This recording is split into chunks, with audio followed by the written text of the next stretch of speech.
there's days when I don't know, if I go to the gym or where I'm driving, and it almost seems like I'm looking at everything, and like one person walks by and I'm just like kind of all over the place, and then I notice myself doing that, and I'm just kind of thinking, what's going on? Why am I doing that? Why do I care that this person just walked by me, and I have to look, and that just creates this thing in my head, and then it just like spirals out of control. So that would be hyper. Yeah. And if you were my client, I would tell you that that sounds just like what we call hypervigilance. So hypervigilance is basically like when the body is in hyperactivation, so the fight or flight responses are triggered, where like the body is responding as if there's danger right in front of us. So the hypervigilance is like the body kind of being like, oh my God, is there danger over there? Is there danger over there? Is that danger? Because it's like in this state of expecting danger to be there. So hypervigilance is not something that you experience when you're regulated, because your body is not looking for threat when you're regulated. So for you, like when you're driving to the gym and there's like something going past, like your body is expecting danger to be there, which is why it will kind of read something that's innocuous or like not dangerous as dangerous. That's really true. Yeah. No, because I completely understand. And I feel, and I understand the danger part, because even when I'm at the gym, I'm sitting down or whatever, and I see someone coming from the corner of my eye, I almost feel sometimes as if I have to be on guard. Like, this person's about to, but I know this person's not doing anything. They're just walking by, and I'm just hyper. I guess, is that something that's happened to me in the past that's really just messed me up for that? I mean, I mean, I don't like to use language like mess, you know, no one's messed up. Like this is so common. And the reason that I always talk to people in every single first session that I ever have with any client, I always ask them, when I say the word trauma, what does that bring up for you?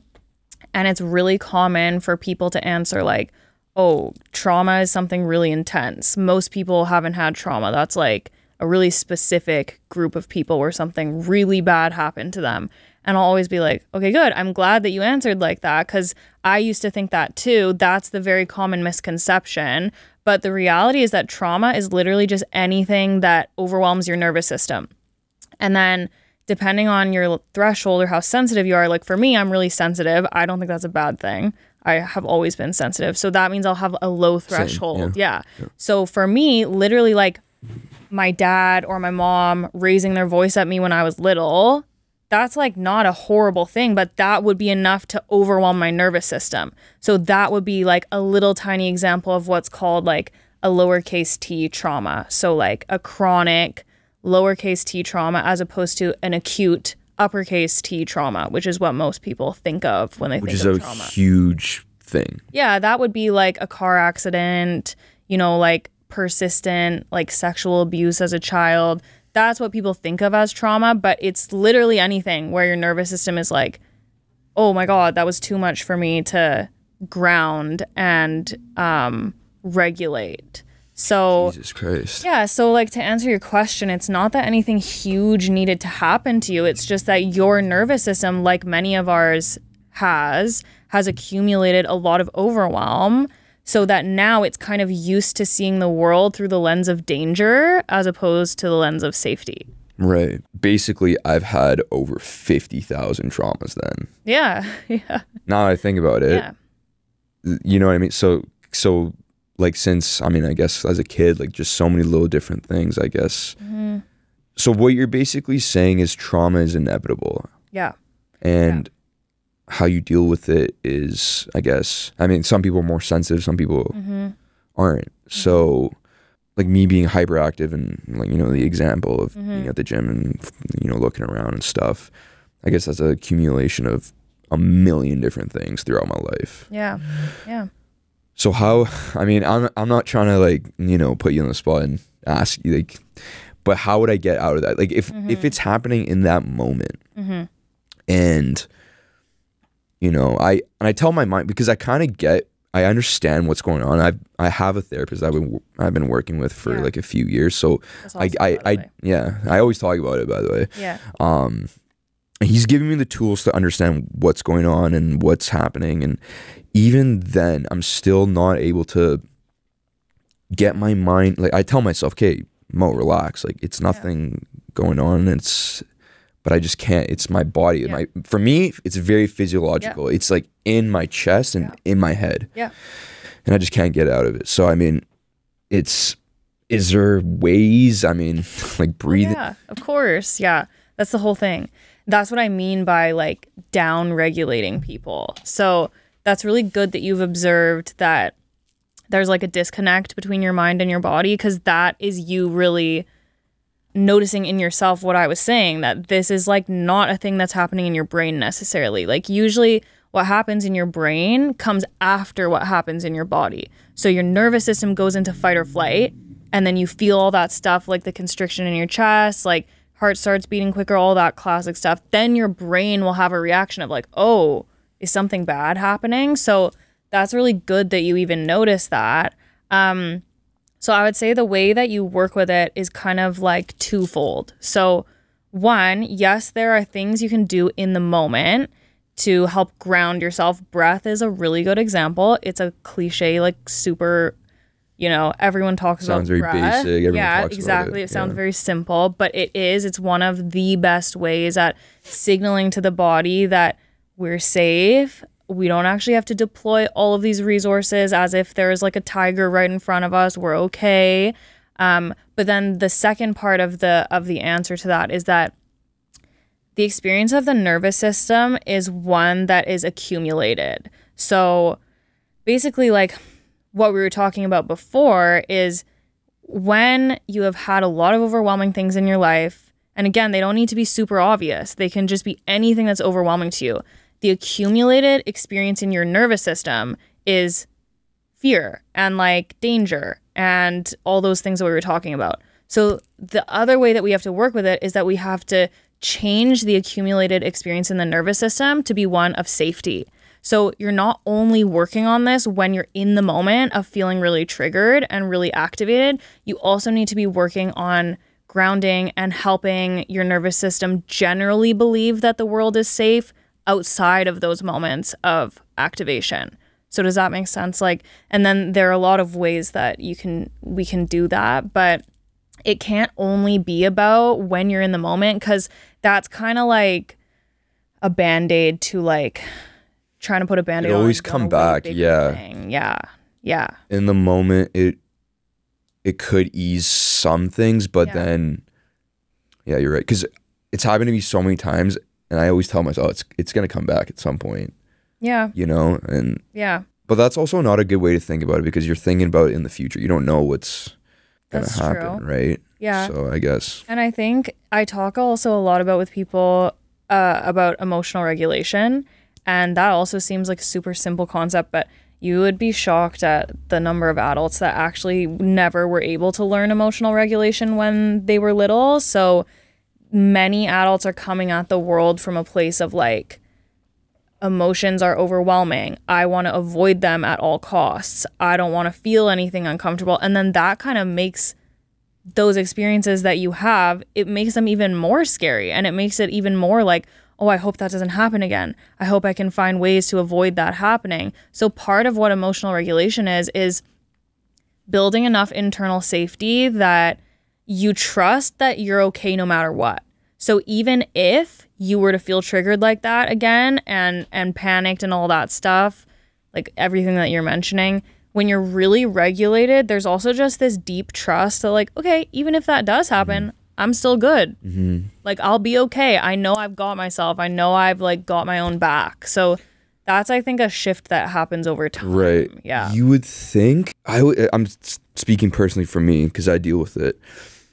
I would think that I have been through enough anxiety episodes and depressive episodes where there should be a sense of trust within myself, knowing that I could get through it and knowing that this is, this is just another flare up or whatever.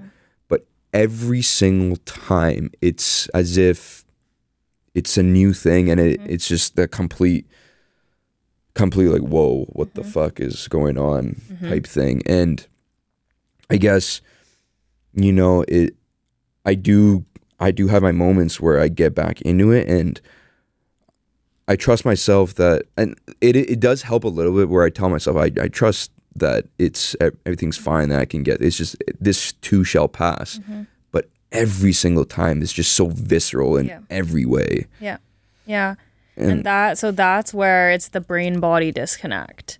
So that's where you're really noticing that your brain knows one thing, your rational mind knows one thing, but your body is on a totally different page from your brain. And so that's where your body is telling you, like, so if you think about what the whole autonomic nervous system is and what the whole fight, flight, freeze thing is, it's a really ancient mechanism in our body. Like, our body hasn't actually evolved very much in terms of that since we were like ancient humans. So the threat that we would be responding to when we were ancient humans would literally be like a tiger in front of us, or like fighting someone in hand-to-hand combat. Like, those were the types of things that would stress our body.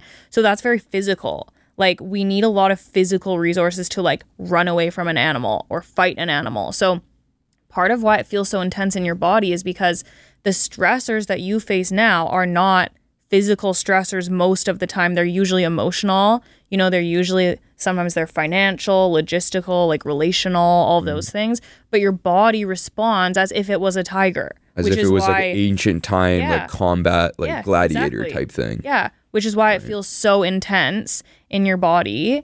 And again, like, I really always like to make the distinction between your body and your brain, because your brain knows I'm safe, it's okay. And that's why people can get really frustrated, because they're like, I don't get it. I know that I'm safe. I'm telling myself that I'm safe. Why can I not feel safe? And it's because your body is many times very like disintegrated. It's like very separate. So part of the work too is like integrating the brain and the body back together, where they're actually talking to each other and they're actually hearing each other. And so if the brain is saying we're safe, the body can actually hear that, as opposed to right now, your body wants you to be safe. It wants to protect you. It thinks that there is a huge threat right in front of you. So it's like, I'm not going to calm down. I'm not going to relax. Like, I need these resources. So part of the work over time is like getting your body to a place of safety enough that it can receive what your brain is saying in those moments of like big trigger. Like, does that make sense? No, that makes complete sense. Yeah. Would someone prefer being in the hypoactive phase? Because the hyperactive phase is so exhausting, I guess I feel like there would be people that would prefer it, not pick it like just voluntarily, oh, I want to be in the hypoactive phase, but you know, if there was a choice, I would pick hypoactive. Yeah. So the autonomic nervous system is what we're talking about. It kind of has 3 types of activation that it will experience. So one is in the middle. We call it either like being regulated or being in the window of tolerance. So that's kind of when we're like, we have enough energy, we have enough motivation to feel like we can engage in our life, but we're not feeling fearful, we're not feeling overwhelmed. So that's kind of like optimal. That's where we all want to be. That's where we feel good. The hyperactivated state is when the body is in fight or flight. So that's basically when the body is detecting threat or danger that may or may not be there, but it's responding as if it is there. That's when people will feel very anxious, panicked, jittery, heart racing, constricted chest, all of that stuff. And then hypoactivation is when the nervous system is basically in shutdown. So that would be the freeze or the feign death part of the fight, flight, freeze response. So that's another way of responding to a predator or a potential danger, is to pretend that you're dead, to just lie down and literally freeze. And so that's when people will be experiencing depression, lack of motivation, lack of energy, feeling numb, like not feeling like they can feel anything, basically because their nervous system is shut down. So to come back to what you were saying, that's incredibly uncomfortable for people. And it's incredibly uncomfortable, to be chronically hyperactivated for sure, when you feel like you are just never safe. And so many people feel that way all the time and they don't understand why. But from what I've heard from my clients, being in that hypoactivation is also horrible because it feels like they can't feel anything.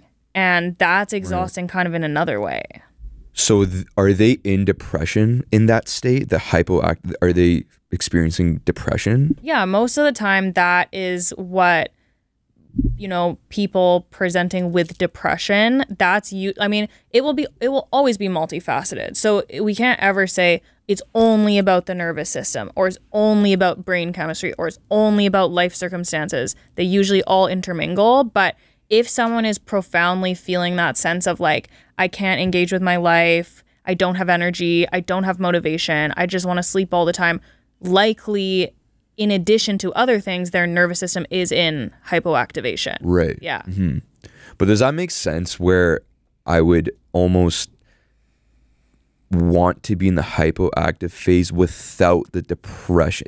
But those two can't go together, right? Like you can't be hypoactive and like have no feelings but also not be depressed. You want to be in regulation. That's what you want. Like I think what you're defining as being in hypoactivation is actually you just saying you don't want to experience the hyperactivated feelings. You want to feel safe. Yes. Like, but I would imagine you probably also still want energy to be able to live, and you still want to be able to feel connected to people, because that's another thing that like goes out the window when people are hypoactivated is like they don't feel like they can connect with other people.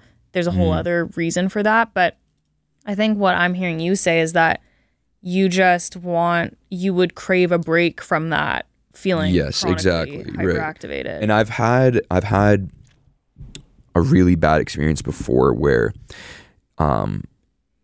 it has put me into this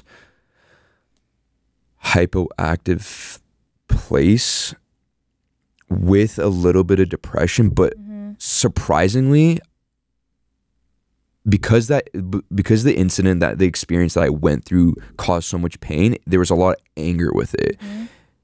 And with that, I felt very powerful. Do you know what I mean, Alex? You know what I mean? Kind of, where I was hurting. I knew within myself that I was hurting really bad and I was depressed over this thing that happened. But another side of me where it was, I didn't have those little moments of fear or looking around or, you know, wondering what this person's doing in the corner of my eye. Because I went through that incident, I was so numb to it. I was almost at the point where if you're going to come and kill me, then do it. Yeah. Do it. You know what I mean? Yeah. I'm not afraid of it. Yeah. Yeah. And that was a very, I guess it wasn't healthy. It definitely wasn't, but it was very, empowering where I was very careless, or not careless, I guess I just didn't really. You felt more free. Yeah. Yeah. If that makes sense. It does make sense for sure. Yeah. And it kind of reminds me of, you know, the whole concept of like dark night of the soul. You know, that's kind of when people feel like they've hit absolute rock bottom and everything that was scary or potentially bad has happened. And then there is a sense of freedom because it's like, okay, all the stuff that I was scared of or that felt threatening to me already happened. So now I've been through the worst. It can't get any worse. Yeah. And if it does, it's, I don't know, I've been through so much pain that I don't even care almost. Right. Yeah. Yeah. And that's why a lot of transformation can come from those dark nights of the soul, because people do get a sense of clarity and empowerment, which is why it's not necessarily bad. Like I always talk about this with clients. There doesn't need to be, we have this human kind of like programming to think that uncomfortable is the same as bad. So like uncomfortable or painful emotions are bad emotions. And I always say like there is no bad or good emotions. There are some that are easier to experience. There are some that are harder to experience, but they're usually all serving us. They're usually all like either illuminating where we still need to heal, or we're illuminating things that don't work for us in our life anymore. So I mean, it's really hard when you're going through it, but that's why usually a lot of the time too, in retrospect, people will look back and be like, oh, I see why it had to happen that way. Maybe now I'm even grateful that it happened that way. And it's super powerful when you can kind of adopt that way of looking at things, even when things are happening, of like, okay, this is super hard, but this doesn't need to be bad. I can acknowledge that I'm feeling in pain and I'm feeling uncomfortable, but I don't need to see them as polarized as I used to. I don't know if that makes sense. Right. Yeah. I see what you mean. Yeah. I guess, I mean, with that, I mean, this is kind of like a very cynical way of thinking about it. Could you almost have this perspective where it helps me sometimes, where if something is going on like at work or, you know, with the podcast or anything, and you know, there's a set feeling of crisis, could you almost, I guess, bring yourself back to calmness by just thinking, well, what's the worst than death? Yeah. I'm gonna die. Absolutely. Yeah. When I go through it with people of like, you know, there's something that they feel anxious about or there's something that they're resisting, usually when we like unpack everything and trace it back to like the deepest feeling, it is usually that they're experiencing some kind of resistance to or fear of an uncomfortable emotion. And like going through that exercise that you're talking about is super valuable because it's like, okay, when I actually distill this down, what am I actually scared of? Like what's the worst thing that could happen?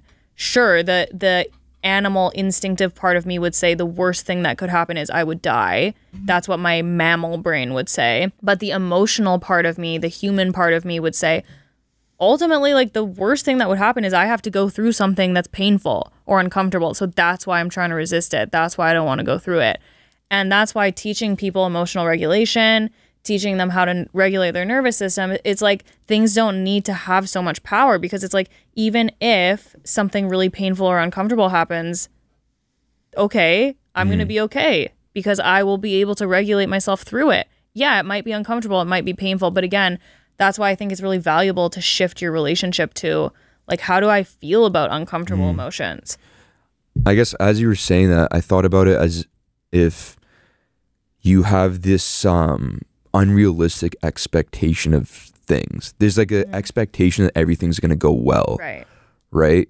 So for example, for this podcast, like if you were to cancel today, right? If you were like, hey, I'm not feeling well, I can't come in, I would understand it. It's not the end of the world. Obviously, we can reschedule, but it would be a part of me where it would hit me and it'd be like, fuck, like, I guess today was going to go perfect. Like today was supposed to go perfect with this episode, but now that's not happening. So now my whole world is almost right. And I'm more sensitive to that now as I'm getting older. When I was like a few years, you know, like my early 20s, I was a bit more, you know, I was able to get over it more. And I've had this talk with a few of my friends as well, where I feel like as we're getting older, things are becoming more, a little bit, like we're becoming more sensitive to the things around us, like people's opinions, people's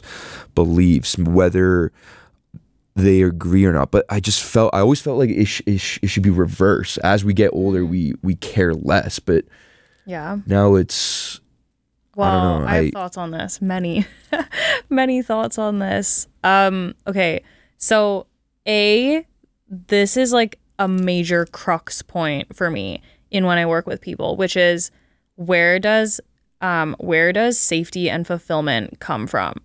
Does it come from the external world, which is what most of us are taught, or does it come from the internal world? Because if it comes from the internal world, it doesn't matter whether I cancel the podcast. It doesn't matter whether something really shitty happens at work, or, you know, if I get in a fight with my sister, like that doesn't matter if my sense of fulfillment and safety comes from inside me.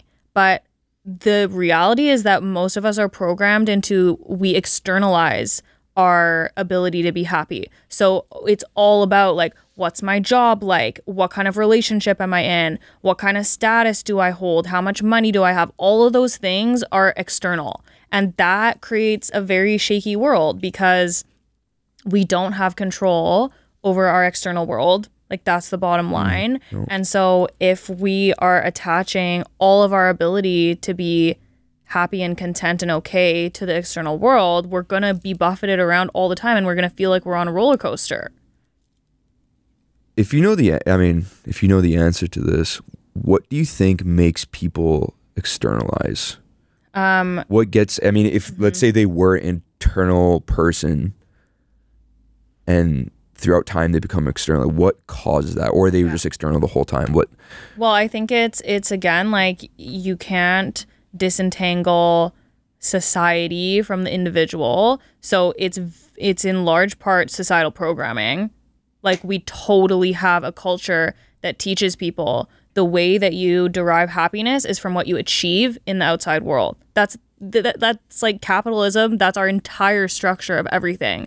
So it's actually quite a big jump to get people to see that this actually starts from within. It sounds really simple, but it's actually a huge jump to make. And I would say that the majority of people naturally externalize happiness, and it's something that you actually have to unpack and like release. That's not something that most people are not naturally sensing, oh, this comes from internally. That's not how we're programmed. Then the other side of it is, I think what you have noticed getting older, and your friends have noticed this too, is that as we get older, our childhood wounds become more accentuated, which seems weird because we're getting further away from childhood, but they actually will feel more intense. So I think maybe what you're noticing is, like, if there are older childhood wounds that haven't yet been processed, those are going to rear their head more the older that we get. So that's kind of why people will often diverge like around 30 with the people who have done some work on themselves and have started holding space for their wounds versus the people who have not been able to look at that. So that's like no criticism, but I think that probably is partly what's happening, that like, maybe you're being called to like, hey, I need to actually look a little bit deeper. If I'm noticing that these things are getting more intense, why is that? Like, where are the wounded parts of me that feel rejected by my world? And we can't ever be truly in a place of my safety and fulfillment comes from within if we have not worked through all of those wounds. So it has to happen concurrently. Like, both of those things have to happen. Mm. That was a lot. No, I mean, why as we get older it becomes worse? It almost seems counterintuitive. Well, if you think about it, as wounds are what we all went through when we were little, they usually will center around rejection, abandonment, all those classic ones. And so we develop like survival strategies when we're little to get through that. So if we are going through something that's really painful when we're little, we don't want to go through that. So we develop these behaviors, ways of being in our world that give us the illusion that we don't have to go through that. So it just kind of is a thing with human behavior that whatever our behavior is gets more ingrained the more we do it. That's the whole like neural pathway thing. That's, our brain is wired to do more of what it knows how to do. So if you have developed a lot of self-protection strategies around wounds that you haven't been able to work through, those self-protection strategies are just going to get more ingrained the longer you live. Mm-hmm. So I'm trying to think of an example. Yeah, I'm trying to think of like things that, like, for me, I guess, maybe an abandonment. I guess I do have this protective thing and I keep thinking it's working, but it's not actually. It's almost it's not working, whatever I'm doing, and it's making it worse because So a big thing that people will experience this with is vulnerability.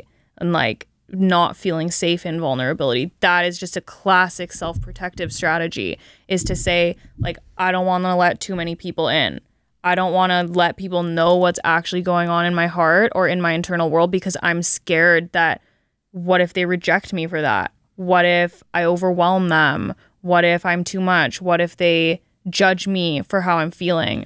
So that is one thing that's becoming worse as I'm getting older. Yeah. Letting people down, whether I said the right thing to this person, but it was the exact opposite when I was like a bit younger. Yeah. So I think, you know, there's this kind of tough thing that happens where if we've been wounded in that way in childhood and then we haven't had a chance to work through it yet, sometimes we'll have adult experiences that really mirror what the childhood wound was. So it just kind of gets ingrained more. So if you went through really obvious things or even really subtle things as a child where you felt rejected or you felt abandoned emotionally, and then you have other things that happen in adulthood that kind of confirm that, then that just ingrains the wound even more. So I think it makes sense that like you had this little sweet spot in your early 20s where you kind of wanted to trust the world again. Yeah. Wanted to see maybe if it was safe. And then if there were things that happened that confirmed this like subconscious belief that no, it's not safe to trust other people, then you just shut down even more. Yeah, that's very accurate, because there was a phase where I trusted people, but then something happened, and then even after that, I was still sort of, because of the anger and the numbness to everything because of how traumatic it was, I was still going through life not worrying about much. But then as the anger and the pain went away, now I'm left with this sense of, with this, I'm still not trusting people, but I'm also not angry. Yeah. So it's kind of like, my brain is like, what the fuck is going on? Are you still mad? Yeah. But I'm not mad because I'm so over that thing. But I'm also not trusting people. So it's kind of like a dissonance. Yeah, I think probably that is because being angry is not necessarily processing what happened to completion. Like, anger is one of the very early stages of grief. And grief is really what we're talking about when we go through anything. So grief is not only if someone dies and we have to grieve them. We grieve relationships that end. We grieve unfortunate things that happen in our life. Like we're constantly grieving, and anger is very much like an initial part of that. And if you kind of just went to anger and stayed there for a long time but didn't move through the other things, you may not have actually processed what happened. So you kind of like stayed stuck in the early stages of processing. Now the anger has dissipated because that's what happens. We can't sustain it forever. It's very exhausting to be angry. But I think maybe now you're left with like, oh, that still happened. I still feel this wounding around this. And that's because there's just like more deeper processing to do. But that's scarier. And I always tell people anger feels much safer than sadness or you know, the deeper pain. Like anger feels like, oh, there's a purpose to this. I'm taking action. I feel in control of my world. And that is usually easier to feel than, wow, I'm really devastated, or I'm really hurt, or that was really painful or really scary. So often people will just stop at anger because it feels like, oh, I felt it. I felt what I needed to feel. But that was just the surface of what needed to be felt. And it felt good, that anger, for a while until it started going away. Yeah. One thing, I guess, what's one of the things, I mean, if you could, you know, think of answers from the top of your head, but what's one of the misconceptions in mental health that people kind of mess up? I have a couple. One is OCD. I have OCD, and it's not. Me too. Yeah. I mean, and so it's not one of those things where I need to be clean free. No, it's not that. It's some weird things that I have to go through. And I remember one of the experiences I had as a kid, this really messed with me, and it makes no sense. Even till this day, there are nights where I get into it, and I had a really irrational fear as a kid. This was when I was like 10 or 11, that I could not fall asleep. So I'd be lying down in bed and I'd close my eyes and my mind would be racing, and I'm like, holy shit. Like, I would think to myself, fuck, like, what if I can't ever fall asleep again? Yeah. So I'd get my mom to sit beside my bed until I fell asleep. And it was so weird because I knew I'd fall. There hasn't been a night where I haven't fallen asleep because of that, because of me thinking about it. But till this day, it was just almost as if I was also scared of the concept of sleep, like where you are conscious and then next thing you know, you're in this. But that really messed with me. I remember crying as a kid, like getting up out of bed, like, holy fuck, mom, like I'm about to freak out, like having panic attacks. And my mom she understood it kind of. She tried to console me, but that's part of OCD, I think. Here's another story. I know of a guy, he cannot leave the room without his, like, if he has a water bottle, he can't leave the room without it. Yeah. So for me, like, he would, like, if I got up and like went to the washroom and came back, he couldn't drink out of the water bottle. Because he thought you put something in it, you drugged it, you spit in it, you spat in it or whatever. And he had this thing where he had to like rinse it out and like pour it back in, just so his mind could, you know, be able to process, okay, like, this is new water, this is clean water. Yeah. What's one of the misconceptions in mental health? Yeah. For me, it's OCD. I hate when people just throw that word, oh, I'm OCD. No, you're not. No, you're fucking not. Yeah. Well, I'm glad you brought that up, because I mean, I kind of feel like it actually is way more common than people realize, and it's because of the misconception that you were just describing, that people assume like, oh no, what I'm feeling is not OCD, it's something else. But yeah, what you're talking about is, there are two components of it. It's obsessive compulsive disorder. So some people will just experience the obsessions, and that's kind of, I think, what you were experiencing with like the fear of going to sleep. And then the compulsions are just the behavior that goes with that. So your friend has an obsession, an obsessive thought that they're not usually rational. They're almost never rational. Just like you were describing with your sleep. For him, who even knows? We may never know. It's something in his subconscious mind around like feeling fearful. Maybe trust. Yeah, who with knows? Other people. It could be anything. Yeah. It literally could be anything. And then his compulsive behavior is that he has to take the water bottle with him because that helps him feel safe. So you're absolutely right that it's not just about needing to be clean, washing your hands all the time. It's literally anything where our brain is fixating on something that's not really rational. And then when we have behavior that follows from that helps us feel like we're in control of that bad thing not happening. So anything where people are experiencing that is OCD somewhere on the spectrum. And I really don't resonate even that much with diagnosis, because it's just super arbitrary. And it's like, if someone has like 9 of the criteria, but they don't have the 10th one, then it's like, oh, you don't have it. But that's so ridiculous, because if someone has 9 out of the 10 like diagnostic traits, that person is experiencing the thing. So I like to think of them all just more as on a continuum. So, and I really think the majority of people in our culture, we have a very anxiously charged culture where most people are anxious. And when most people are anxious, they usually have some kind of behavior that helps them feel more in control. So like in most ways, that's kind of what we're describing when we talk about OCD.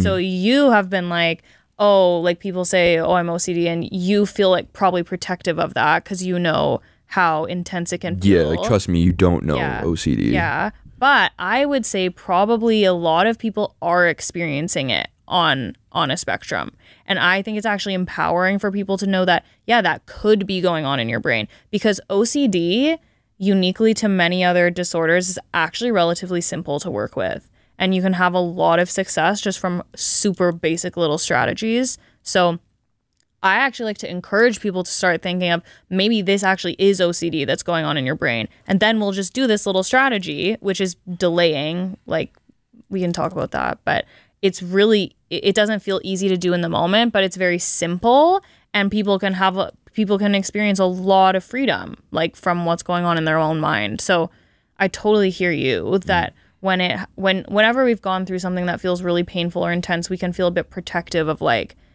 no, you don't understand. You haven't gone through it to that level of intensity. And that's totally fair. But I also think it probably is more like widespread in the community than people realize. Right. Yeah. Yeah. That's my just clinical experience. I feel like most clients that I talk to, I notice little OCD things like that. Most clients, like if not all. Yeah. I mean, it's one of those things where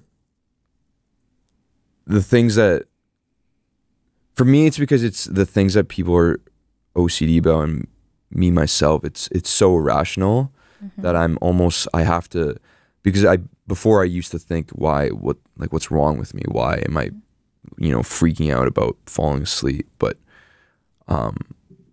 so when, I guess like what you're saying is like when people go through these like really, I guess, quote unquote, weird OCDs where it doesn't make sense to people. And then when someone says, oh, I'm really OCD about, my sheets being clean. It's like, no, that's just being sanitary. That's just being good hygiene. That's not. Yeah. But I mean, I would push back on that because again, like I always encourage my clients to, part of building empathy is understanding that you can't project your own experience onto someone else. So for you, you're assuming, oh no, everyone has to clean their sheets. Everyone has to do that. That's just part of being sanitary and being clean. But you don't know what's going on for them internally. Like you don't know what the subconscious fears are that are really irrational, that would be similar to your like not being able to fall asleep. You don't know if maybe they have like a deep fear or delusion that there's some kind of like, germ infestation that's going to kill them if they don't wash their sheets. So that's like, I always tell people like, for you, it feels like, oh, this doesn't make sense to me. This, if it were me going through this is how I would think about it. But we can't know what's going on in someone else's brain. So on the surface level, it might seem like, oh no, this is just a commonplace behavior that everyone has to do. But the important, the important way of understanding like whether it is OCD or not is what's happening internally in their brain. They're probably never going to tell you that because they probably feel ashamed of it. They probably think that it's weird. No, that makes sense. Yeah, I get it. With that, like just having a sense of empathy, and you never know. Yeah, I get it. No. Yeah. It's just, yeah, I don't know. The really weird, and there's another video I watched on YouTube. This guy was talking about, so it's something, it's like a branch of OCD. It's called pure OCD. So it's like internal things going in your mind. And I remember this guy was talking about it, and he was saying he can't leave the house without saying this phrase multiple times, but he has to say it and it has to end on an even number. Yeah. So he has to say this phrase like, I don't know, apple, like 4 times. Yeah. But then on the 4th time, it doesn't sound right to him, so he says it again. But then now it's odd. Yeah. And he talked about it, and think for someone that has gone, I haven't been through that, but I understand it. It was refreshing knowing that this is something real. But like for someone that has never dealt with that, they would be like, what the fuck is this guy saying? Yeah. You know what I mean? So, no, I mean, that's one of the things, I guess, just talking about it and like putting it into light, I guess. Yeah. With the clients that you see in the work you've done, what are some other things that you see that are kind of misconceptions? And the trauma one is like one of the biggest ones. One of the biggest ones. Yeah. So I tell everyone that everyone has trauma, and it's actually very empowering, I think, to grasp that, because it, like even what we were just talking about with the nervous system, it helps people really understand what's going on in their body and feel like, oh, that makes so much sense. It makes so much sense why there's like this disconnect between what my brain knows and how my body is responding. So I find it a really empowering thing to educate people on trauma, because it like takes away the stigma and taboo around it, which is always a goal with all things. But it also, I think, just helps really empower people to understand what's going on with them and like understand,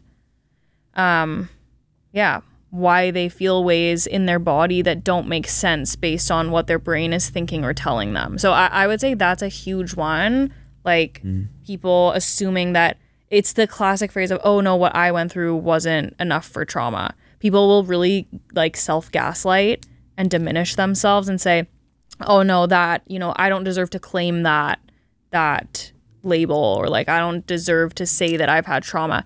You know, there will also be this thought that it's either or. So especially with childhood, it will be like either I had a good childhood or, oh, I have to admit that I have trauma.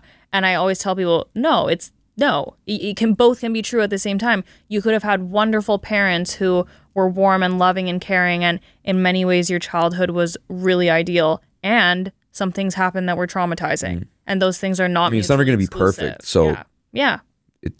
So I guess that makes it. You know, you can't say I had a perfect childhood. No, you didn't. I had a great childhood. You could have, relatively to some people. Yeah, but I think people will feel really sometimes at first a little bit like defensive and a little bit like threatened maybe to admit that there were things that didn't feel ideal, because a lot of people will come in and they'll say, oh no, nothing bad happened in my childhood, it was all good.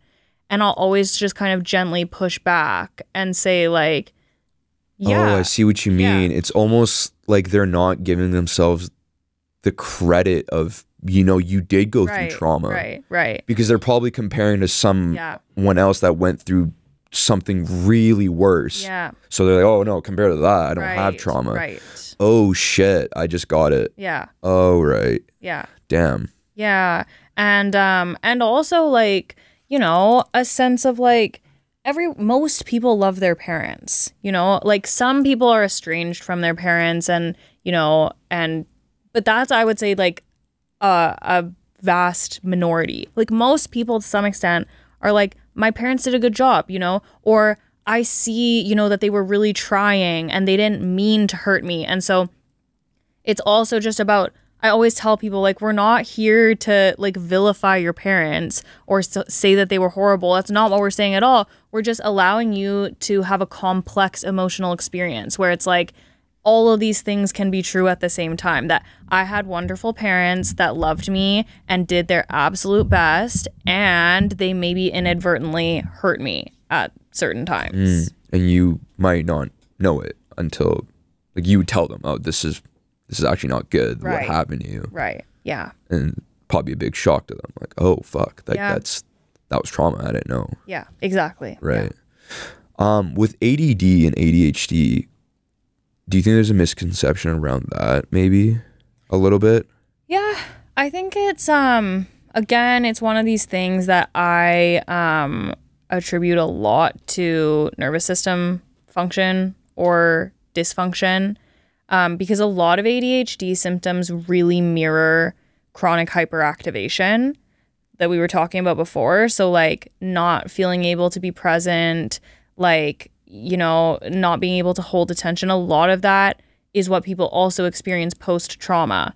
So, I mean, I think there's a misconception around where those symptoms come from. But then I also think that because of that, we really overdiagnose ADHD and definitely overprescribe ADHD medication, which is like I'm a little bit, I'm always a little bit like dismayed by that. So Alex, he just got up and left. And I could see him in the corner. I'm listening to you, but I'm kind of like, what the fuck is going on here? Yeah. Right? Yeah. So that's so similar to what we were talking about earlier with the hypervigilance. Yeah. And you can see how you could frame that in an ADHD way of like, oh, what's going on over there? Like, oh, my attention is now going. But you could also frame it as like, am I being hypervigilant? Is there something that my body is worried about or just trying to keep track of? It's not necessarily always fear or worry. It's like there's always this tracking going on of like, what's that over there? What's that over there? Am I good? And it's just so, if you're, I would imagine probably right now you're not feeling overly anxious. Not really, no. Yeah, so probably right now it's just more that tracking, which is a form of hypervigilance. It's just you don't feel the panic right now because you're relatively regulated. But it's the same behavior. It's just like in different levels of intensity. Right. So with that, when he got up, I was thinking as a way where I didn't want it to throw you off because I'm so, I guess, like concerned about how you feel. So when if you feel uncomfortable, then I know that, and then it fucks with me because I'm like, oh shit, you know what I mean? Yeah. It's not even about me at that point. It's like, well, what? Like I'm not trying to call you out, by the way. Stop moving, man. But yeah, I guess it's because that's another thing with people throw. Well, I'm so ADD, ADHD. You're not. You know. But is social media a big part of why people feel anxious? I mean, with people that you may have worked with, or yeah, I think I mean, quick answer is yes. I think there are reasons behind why that is. Like, there's the social part of it, you know, like the social comparison part that I think most of us know and talk about. The whole like, do I measure up? Does my life feel like as good as this person's? Do I feel left out? All those things that we all kind of know about. But then there's also the part of it that we are all most of us are chronically hyperactivated because of our phones and because of social media, because it's like every time we go, there's actually a whole science around this. Like every time we go check our phone, if there's something on there, we get a little hit of dopamine. And if there isn't something on there, then we experience a little sense of like letdown. And all of this is like, it interrupts our ability to just regulate our own body. And even like the amount of stimulation is really activating for people. It's not, our bodies aren't designed to be like constantly stimulated in the way that we are by social media. Does that kind of go back to what you talked about before, where it becomes external rather than internal? When we go on our phones, it's we get that hit of dopamine or that notification, and we attribute our happiness and that joy to that, rather than like if you went on your phone, you saw nothing and no notifications or anything, no messages, but you can still feel happy and just content. Yeah. Then that's the right emotional regulation. You could say that person's in optimal emotional regulation at that point. Yeah, I would say so. Like any time that our ability to be happy or feel okay is dependent on what goes on in our life, that's when we have externalized things. Versus if I'm good, if I'm steadfast always, and my mood is not dependent on what's going on around me, that's when we're cultivating it internally. And that also exists on a spectrum. So people will go on a journey of that, where they're like moving from the external back into the internal. It's not where you like flip a switch and you go from one to the other. It's usually like you'll go through a transition period where maybe the external is starting to matter less and less to you. What people think is mattering less, you know, what's happening in your outside world is mattering less to you. And then eventually you can get to the point where it's like, it actually doesn't matter. I'd be good no matter what. This is like with Buddhist monks, you know, who don't really have material possessions. They just kind of like meditate and exist in oneness every day. And they're incredibly fulfilled and happy. And it's because it's the ultimate kind of having been cultivated internally. Right. That's such peak mental state, those those Buddhists, man. They're and it's realistic because they do it. They're doing it, right? I guess, what does it take? I mean, we don't have all day to talk about that, but I guess what's one of the ways someone can get to that, or just get closer to it? Yeah. What are some habits or some practices or mantras or whatever, like what? Yeah, I think for me, I think being totally comfortable with yourself is it's a must with this, because basically, like, if you're not totally comfortable with yourself, that's often why you're seeking things outside of yourself to make yourself feel okay. So I think that meditation every day is a must. Being in stillness every day, connected to something outside of you, greater than you, I think is a must. And then I think, like for me, because I do a lot of inner child work with people, coming to a place where basically so I like to think about many adults as going through the world basically kind of as like children, and I'm not saying that like pejoratively. It's just a reality that many people are seeing the world through their child self, through the eyes of their child self. And that's just what happens when we haven't been able to work through our wounds. So I think a huge part of this is coming to the place of doing a lot of inner child work, whether it looks like that or it just looks like, oh, I've processed the things that have happened to me in the past, so that basically we're able to, again, like, be there for ourselves no matter what. So I think it's what it all comes back to is like, how do I feel when I'm just with myself? When there's no stimulus, when there's no like, achievement on the table or accomplishment. What is it like for me to just exist in stillness with myself?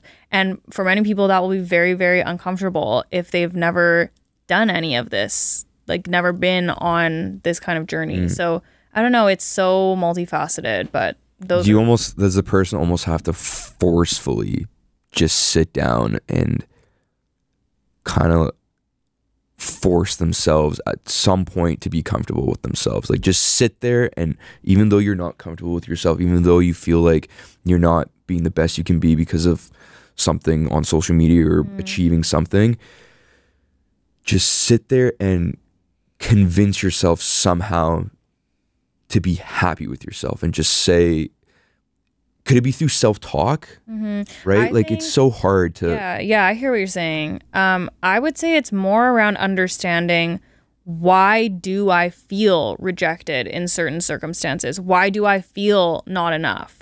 Why do I feel less than, or ashamed, or judged, or all of these things that people are feeling? Like, generally, it's not just, oh, I go on social media and then I feel bad. It's usually like there's been something that feels triggering, that makes us feel like not enough, or less than, or unworthy, or rejected.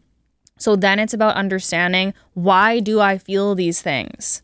Why do I have this wound around assuming that I'm being rejected, or always feeling like I'm not enough no matter what I do? And so that sense of like being okay with yourself, I think, comes from a practice of like holding space for whatever the wound is that comes up in the moment. Does that make sense? So I'm trying to think of an example. So like, okay, I think this resonates with a lot of people when I bring this up. So, okay, a lot of people with a fear of rejection will have a thing around, if someone doesn't text them back, if someone like takes a while to respond to a text or to something else, people will in their mind go to the place of, did I do something wrong? Like, have I upset the person? Did I say the wrong thing? Did I do the wrong thing? And so they're looking at it from a lens of, I'm being rejected. They've assumed, oh, I did something, and that's what has caused this person to reject me. When in a lot of cases, it hasn't happened at all. It's just like the person busy. Had their own life, like they were busy. So in that example, it would be about stopping in the moment that you're feeling that and asking, like, where does this come from? When was the first time that I felt this? When was the first time that I worried, like, oh, did I upset someone?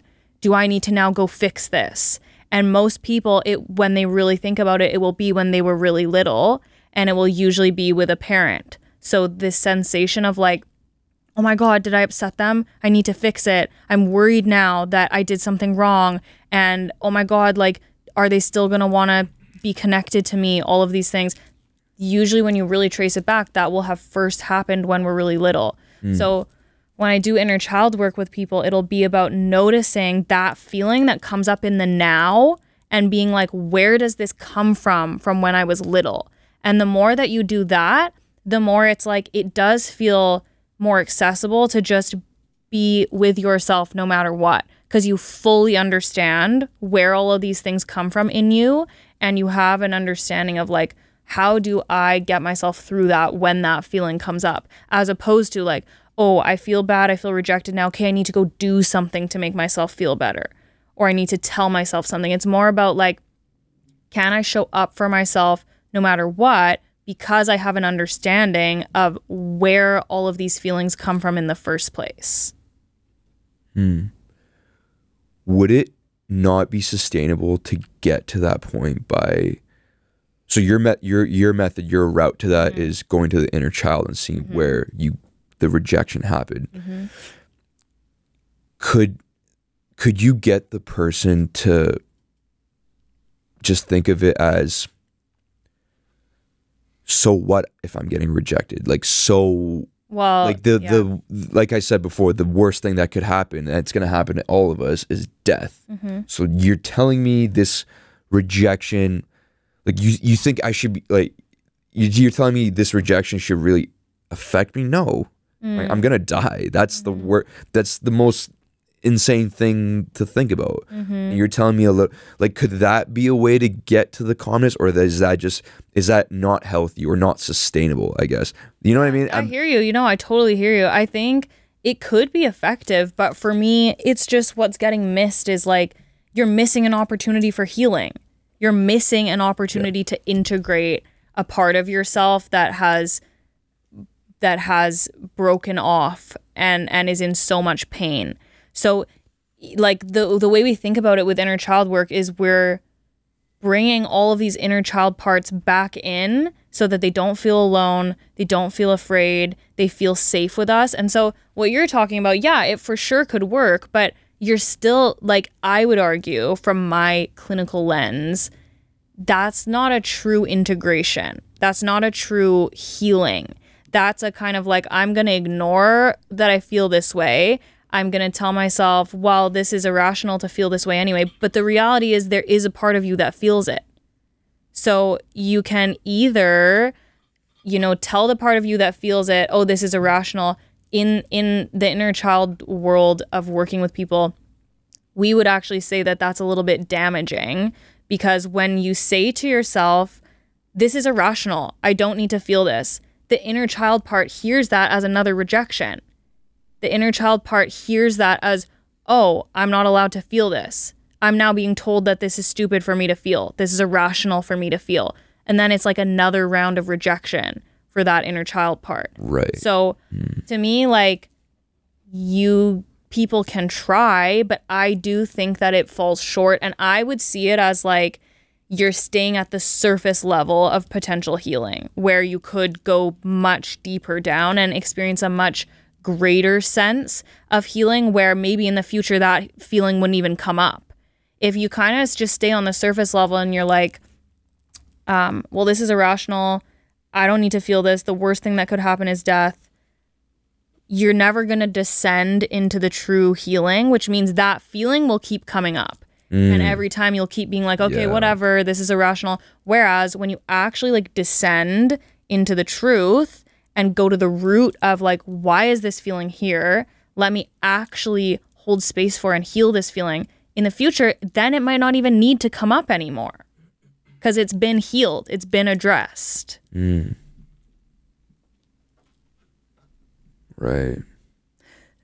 Yeah, no, that's very true. And I feel a sense of stubbornness to that. And it's sort of it's kind of something I've been holding on to, but I like what you're saying. It's never it keeps coming back. Yeah. So I'm starting to notice that. So and at some point, it just gets exhausting just thinking, okay, well, yeah. you know, well, death, like, you know, not to analyze you on the podcast or anything. I'll go for it. Like, I mean, why not? I would say that you're having come up, that's what we call a protector part. So you have a protector that engages in this stubbornness that's like, we don't need to look further. This works. This strategy works. This is what I want to keep doing. The protector doesn't want you to look deeper because it's scared. It's scared of what might happen. It doesn't want you to be hurt anymore. It doesn't want you to be in any more pain. So it's like, at all costs, we're avoiding going in. We're avoiding looking inward. We're avoiding going deeper down into this pain. And the strategy that the protector uses is, nope, I don't need to do that. This is good enough. This works. Yeah, basically. Yeah. That's pretty much it. Yeah. Yeah. Yeah. You know, like, it's one of those things where I guess it could be a lot of work and someone might be lazy, right? It's like, okay, let's unpack. Let's get to this and make you feel worse than you actually... Temporarily, yeah. I totally get that. I have so much compassion for that. And that's why it has to be something that you want. You know, you can't do it for anyone else. You can't do it like because you force yourself. You have to say, I'm willing to temporarily, like actually go into my pain and notice that, oh, there is a lot of pain here. I totally have compassion for the fact that that's not an easy thing to do. And I'll also say that what's on the other side of that is so much better and richer and safer than not going into those places.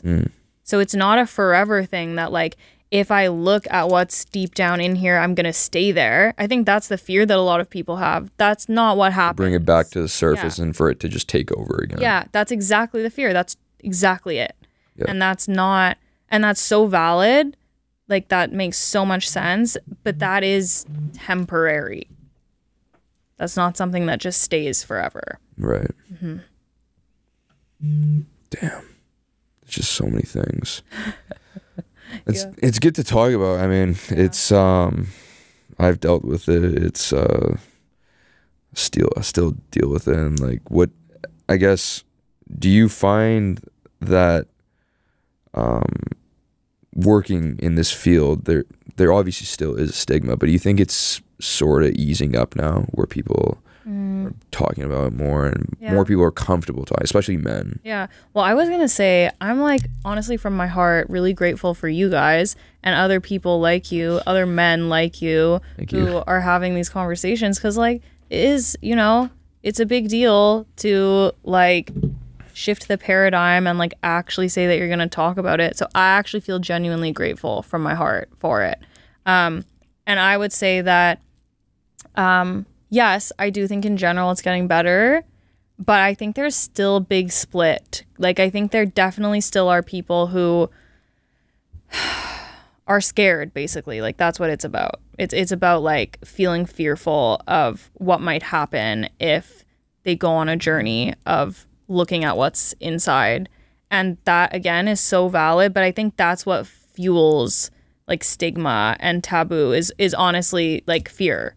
You know, and I think that is getting better, but I still sometimes notice that there are people who really still attach shame to mental illness.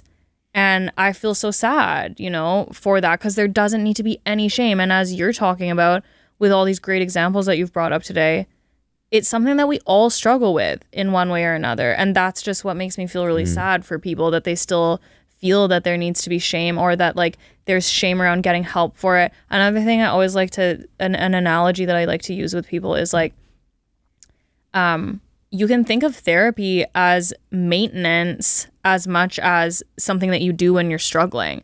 Like, it's like, you don't only go to the gym, like, you know, to build a certain body and then stop. If you were to stop, your body would change again. So you have to keep working out, like, to maintain the body that you've built. It's the same with mental health.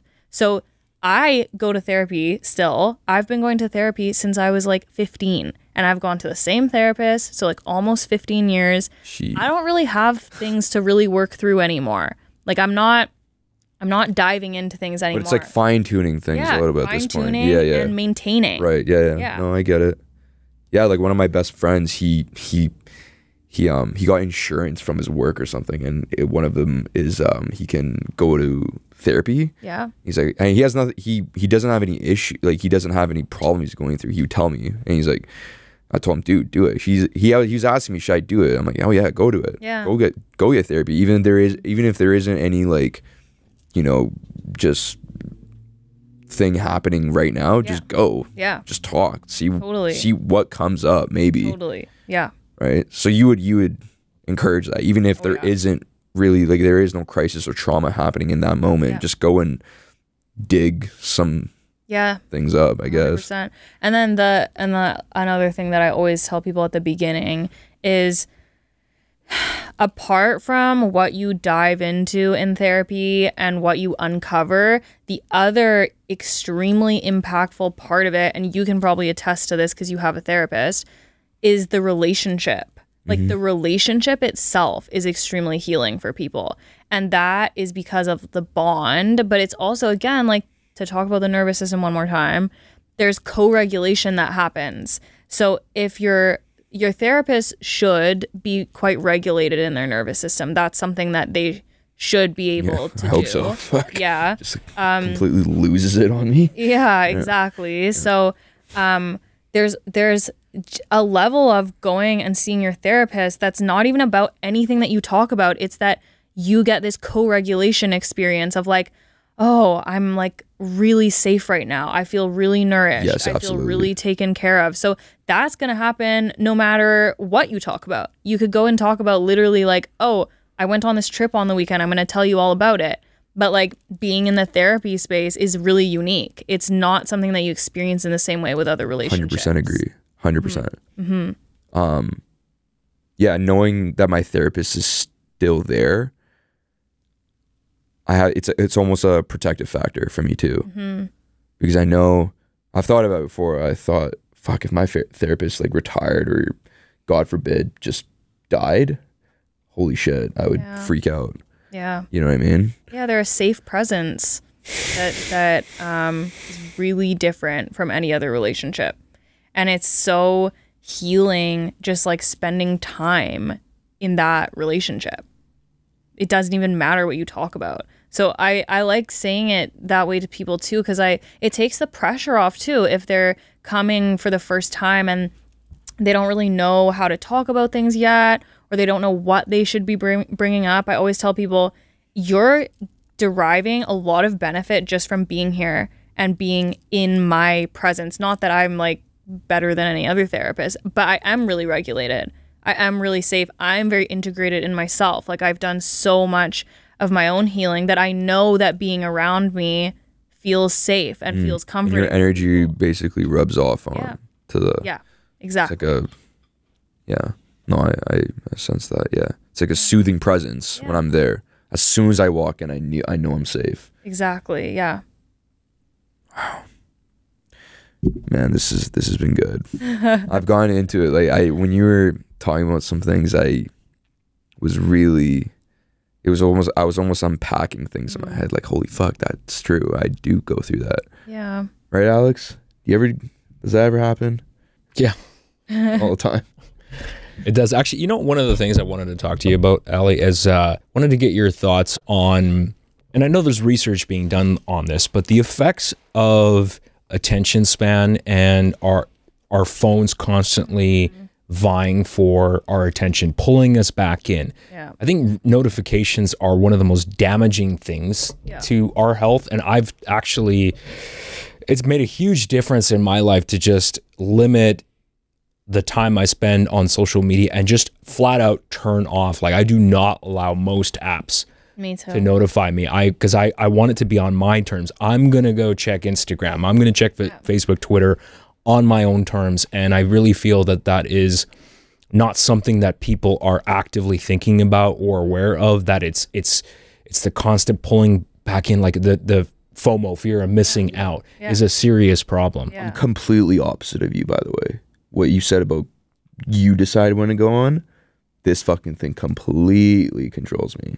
Yeah. I'm willing to admit it. It's so bad. Yeah, I can tell because your phone's vibrating all the time. Well, yeah, but I'm at the point where my phone stays on Do Not Disturb. It's literally on Do Not Disturb all the time. So I never have notifications on my phone ever. So I fully decide when I'm going to go in, whether I'm going to even look at an app. Yeah, so does that not give you anxiety? No, not at this point, but I definitely would have had a time in my life where it would have given me a lot of anxiety. But again, it all comes back to me it all comes back for me to how safe am I in myself? Like, and how much does the outside world affect my sense of feeling safe? Because, like, implicit to what you're saying is everything that's going to be on your phone is external. Everything. Relationships are external. Other people are external. Apps, everything on apps, that's all external. Your job is the external world. None of that is about your internal emotional world. So I no longer feel anxious by having 0 notifications on my phone, not knowing whether someone has contacted me, all these things, because those things don't affect my internal safety. They're completely separate. But for most people, there's a fusion. Like, there's totally a fusion between the external world and the internal world. So it's about, like, feeling that they are different and feeling what it's even like to just be in your internal world. And, like, to your point, it's really hard to do that when your phone is constantly pulling your focus and you're constantly being drawn in to the external world. Is there science done where it does decrease attention spans, and it does? Yeah, for sure. Yeah. Yeah. For sure. I feel it. Yeah. I'll be thinking of something, and like 3 seconds later, I'm. Yeah, it's been proven that that human beings are not good multitaskers. We're not really able to do that successfully. So if you think about it, if you are doing a job and you're trying to focus, and all of a sudden your phone's beeping at you, and you stop midway, you've completely lost focus. And it's the constant having to refocus. You're actually negatively affecting your productivity in a bad way, and possibly increasing the amount of errors and mistakes that you're making. Now, in some jobs, in a lot of jobs, maybe it's not that big of a deal if you get a little distracted. But in some jobs where making a mistake can be really bad, that's something you got to be aware of. For sure. And I think also, speaking about anxiety, I think that presence, like being truly present, is possibly the greatest medicine for anxiety that there possibly could be. And when we are constantly having our attention drawn away from us by our phone, we're never fully present. So we're kind of like in the opposite state of what it feels like to actually be experiencing this, like, medicine to anxiety, which is presence. And yeah, and totally there are potential, like, safety ramifications. Like, for me in my job, I have to be fully present. That's my whole thing with people. So if I had my phone next to me on my chair and, like, notifications were coming in while I was sitting with a client, I wouldn't be fully present with them, and it would be impacting my ability to do my job. Well, and they would probably notice, too. They would be like, well, what am I paying you for? You're like, you got something better to do there? Or looking at your watch, like, I got to go kind of a thing. That's a pet peeve of mine. I actually, and I've had to work on this, but I used to be really bad with my cell phone.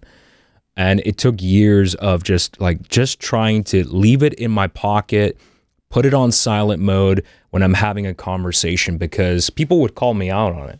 Yeah. You know, like, I've had ex-girlfriends like go like, well, what are you doing? You're like, is there something more important that's on here? And the reality is, no, it's not more important. It's a bad habit. Yeah, totally. Yeah. Well, one of the things that keeps bringing me back to my phone is you know how he knows how much I love like getting subscribers on YouTube. It's like this fucking rush. Yeah. I don't know what it is. It's probably like the closest thing to heroin, I guess. So I keep checking, and then every time I check and there's nothing happening, fuck. And then 10 minutes later, like, okay, like how many subscribers could I get in 10 minutes? Still nothing. I have to check. There's like this. Yeah. Have you watched The Social Dilemma, that documentary? I've heard of it. Yeah. You guys should watch it. It's exactly all about this. It's all the science behind how... I think that's Netflix, right? Yeah. By how our phones affect dopamine production in our brain, and how like if we're relying on our phone to give us hits of dopamine, I think it's essentially it stops having the ability to just do that naturally.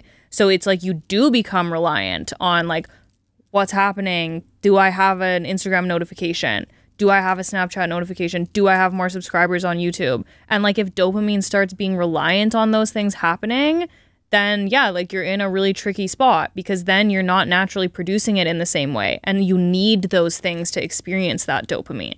Jesus Christ, that's scary. That's really scary. You should watch the documentary. It really, really changed the way that I thought about engaging with my phone. Oh. Yeah. Do not disturb. That's the key, huh? I love it. I genuinely love it at this point. Love it, huh? Yeah. I only do when I go to sleep. Like it. Yeah. Like I allow you in Do Not Disturb, you can allow certain numbers to still be able to call you. So like, you know, if my mom or my sister or whoever like is having an emergency, that will come through the Do Not Disturb. Of course. Yeah. So it's like, and to me, that's the ultimate thing, is I don't want it to be like a safety risk. That's the ultimate reason that I would want to be able to know if there's something on my phone. But beyond that, like I love not going on my phone for like 4 hours at a time, because I'm just like fully present. And I love that I can check the time on my phone and I don't get distracted by notifications. Like it just helps me just be more present in my world and like actually live and like have all my energy be here. Is it brutal that I think that's so insane, not going on your phone for 4 hours? Actually, no, it's so normal. God damn it. Yeah. I mean, unless you should try it as an experiment. Just start turning off turn off notifications for all like social media apps for 1 week. See if you can do it. Like, you know those messages or those times where you get a message from, whether it was your girlfriend or your boyfriend or a boss, like hey, we need to talk, or some shit is going down. That's one of my fears. Like with the podcast page, I always feel like there's someone commenting shitting on us, like, or starting a fight or saying something bad, and that's a part of me where, yeah, but realistically, how important is that? Yeah, how important is a random person on the internet, God knows where in the world? Yeah, right. No, in the grand scheme of things. Back to what you said, like, so what? So what? Right? Yeah. Yeah. Or like something astronomically has gone bad and I lost my job and I don't know about it. Yeah. You know, I'm like making these preconceiving, beliefs in my head that something terrible just happened. The catastrophizing that we talk about a lot in therapy. Catastrophizing. That's the thing. Yeah. Yeah. Yes. Yeah. Yeah. Okay. Yeah. Well, that's at least if there's a word for it, I know that it's real. It's so real. It's a pillar of anxiety. It's why anxiety can like control us so much. Yeah, I'm just the existence of anxiety. Just my whole being is anxiety. It's okay. Mr. Anxiety. Okay. Yeah, that's cool. Yeah. Honestly, man, I appreciate you coming. How long have we been going for? I always have to ask. Yeah, about an hour 15. Hour 15? Pretty solid. This has been really, really good. I'm glad it's been good for me too. This is fun. I mean, I learned a lot. That's the thing. Like we had Aaron on before, and I listen to that episode all the time because I genuinely learned things from it, and it's some kind of a meditative tool that I use to, just learn some things. And awesome. This is gonna be one of those ones. So I love that. Thank you for coming on. You have a website or anything you want to plug? Yes. Yeah, my website. So my private practice that I own is called Wave Wellness. So it's literally just www.wavewellness.com. And yeah, I don't have a professional Instagram for the exact reasons that we were just talking about, because I try and minimize my presence on my phone. And yeah, so that's the website. And you don't think you'll have an Instagram for it? No. Interesting. I don't feel the need to. Like, I have a full client load and people come to me all the time. Again, because it's like my energy, and that's not something that needs an Instagram to be real in the world, if that makes sense.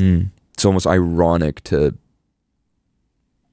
go down that path when that causes so much anxiety while you're a clinical. Yeah, it definitely felt like it just felt counter to what I was trying to achieve in myself, which is being my most regulated, my most healed self, doing something that I knew triggered me and caused me anxiety. I was like, I'm not going to do more of that while I'm trying to become my best self and best practitioner. And social media doesn't like go together with that. So I'm not going to like add a professional social media, if that makes sense. Right. No, that makes total sense. It's interesting. Do you only take local clients, or are you doing virtual now? Have you expanded into that world? Yeah, all virtual. All virtual, hey? Yep. Okay. So I have clients from all over. Like, I have clients, lots from like Greater Vancouver, obviously. But then I have clients like on Vancouver Island, other parts of BC, other parts of Canada.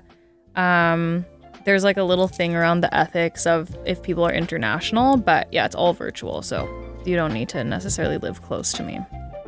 Interesting. Very convenient. Yeah, it is for sure. It's a good thing. Thank you for coming on, man. Ally, how do you say your last name? Goult? Yeah, good job. Yeah. You got it on the first try. It's so rare. Really? It's the weirdest name. I feel like it's pretty easy to just say it. I think it's spelled so, out the way it sounds, right? No, people always say Goult. Goult? Or like, but I acknowledge that it's a weird name, so. No, I've seen worse. No, it's good. It's good. I don't mean it as it. Thank you for coming on, man. Ally Goult, clinical psychologist. Clinical counselor. Yeah. My bad. No, all good. I'm not good with like the terms. All good. They're very similar. It just depends on the education path that you took. Right on. Yeah. Thank you for coming on. Enjoy Your 24, episode 29 or 39. 39. If you like this, if you like any part of this video, like, subscribe, comment. Like I said before, I love subscribers. Actually, one of the best things that people can do is just share it with a friend. Share it with a friend. Tell someone you know. Thank you for the support already, man. Yeah. Thank you for the support. All the comments, whether it's, making fun of my eye bags and looking as if I haven't slept for 8 days. The supporting comments, anything, man. I thank you all for that. Thank you for supporting the show. It was a good time. Thank you. Thank you.